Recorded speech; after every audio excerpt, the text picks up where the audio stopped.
Wow!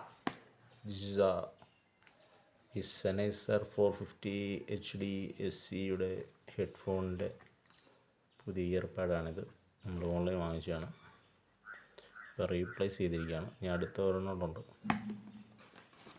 ഇതിൻ്റെ വില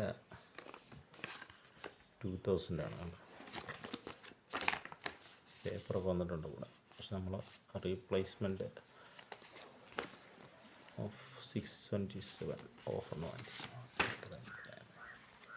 ഇതെടുക്കാം, നമുക്ക് ഇത് റിമൂവ് ചെയ്യാം.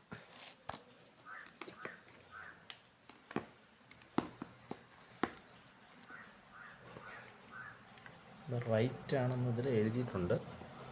അത് നോക്കിയിട്ട് നമ്മൾ ഹെഡ്ഫോണിൻ്റെ റൈറ്റിലേക്ക് ഇടുകയാണ് ചെയ്യുന്നത്.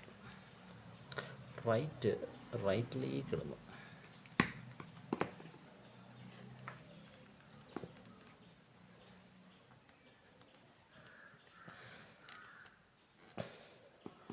നമ്മൾ പ്രത്യേക യൂട്യൂബ് ചാനലുണ്ട് ഇങ്ങനത്തെ അതിൻ്റെ ചില സാധനങ്ങൾ സൈക്കിൾ തുടയ്ക്കുന്ന സൈഡ് നമ്മൾ ഈ ചാനലിൽ ഇടുന്നതാണ്. ദൈനംദിന ജീവിതത്തിലുള്ള എല്ലാ കാര്യങ്ങളും ഈ ചാനലിൽ നമുക്ക് കാണാം. അടുത്ത ഈ മൊബൈൽ റിപ്പയറിങ്ങും നമ്മൾ ഇതേ ചാനലിൽ തന്നെ കാണിക്കുന്നതാണ്. ഇത് ഹെഡ്ഫോൺ റിപ്പയറാണ്. പോക്കോ M2 പ്രോയുടെ ടച്ച് സ്ക്രീൻ LCD ഡിസ്പ്ലേ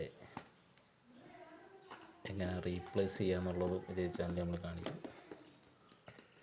പിന്നെ Samsung tab A9 Galaxy tab A9 touch LCD screen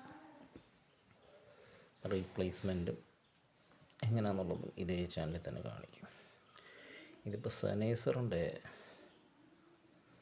ഹെഡ്ഫോൺസിൻ്റെ ഇയർപാഡ് complaint ആവാറുണ്ട്. Complaint ആയിക്കഴിഞ്ഞാൽ അത്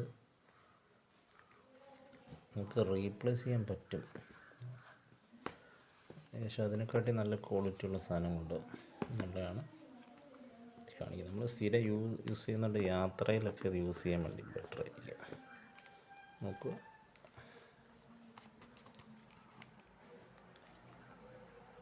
അങ്ങനെ ഹെഡ്ഫോൺ ഇയർപാഡ് മാറിയപ്പോൾ തന്നെ എൻ്റെ ലെവൽ മാറിയിട്ടുണ്ട്. തുടച്ചെടുക്കാൻ മതി.